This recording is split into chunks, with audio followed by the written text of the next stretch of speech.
Police have just released this image of the suspect. It's a 37-year-old Turkish man. He is still on the loose. Authorities are still looking at whether this was a terror attack. Here is the Prime Minister. This was an act of terror. That is an attack to our society, an attack on our tolerant and open society.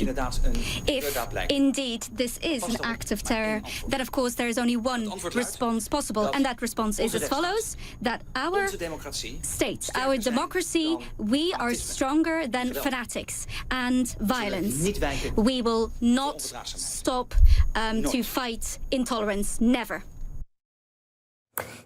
An intense manhunt is underway, and it is focused on the town of Utrecht, very close to where the attack was carried out. CNN's Richard Quest is there with the very latest. Richard.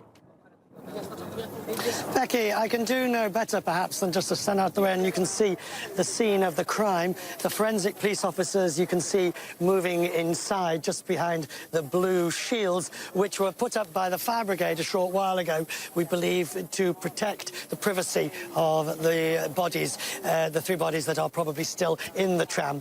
The forensic officers have been photographing not only inside the tram, but all the local vehicles as they determine what is relevant and what is involved and what is not.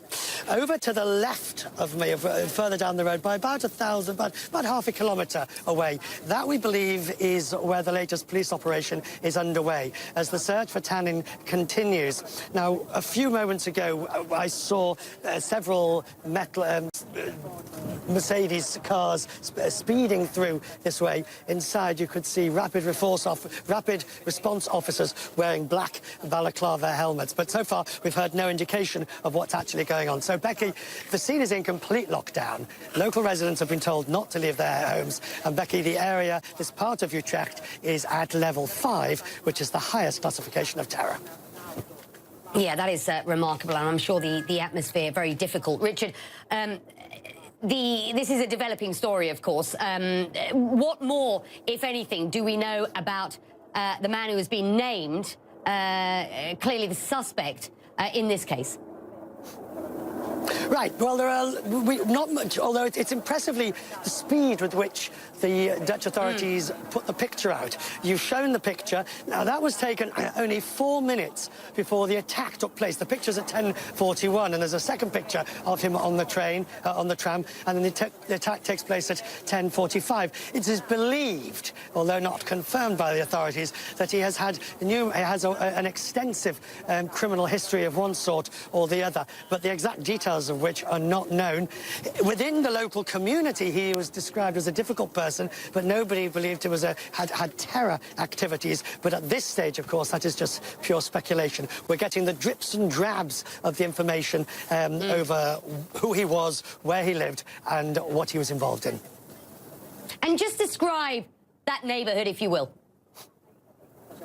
I will, absolutely. I'll get out the way and we can actually show you the neighbourhood. The neighbourhood, I mean, it's you know, Utrecht is a university town. We've got a beautiful downtown with canals and things, but this particular area is primarily either light industry or residential. There is, you know, not wishing to be disrespectful to the residents, there doesn't seem to be much remarkable about this part of town. It's about 40 minutes drive or so from Amsterdam. It took me about 40 minutes. At the moment, the police have widened the cordon of this particular area, so even if you're coming off the interstate from Amsterdam, it's impossible to get to this part. And our producer, who came up from Brussels via Rotterdam on the train, was telling us that the station here in Utrecht is under much heavier police guard, which of course is to be expected.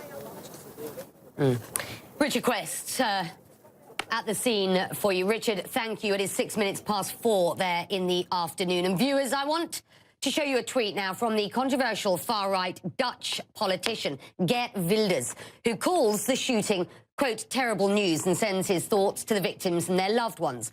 Wilders also says, rightly, the campaign has been stopped under these circumstances. Now, he is referring to provincial elections on Wednesday that will decide who's in the upper house of parliament. Wilders, as we know, has built his reputation and his following around anti-Islamic sentiment. Among his outrageous statements, he's called for a ban on all Muslim immigrants to the Netherlands and says the Muslims are there, those who are there should leave.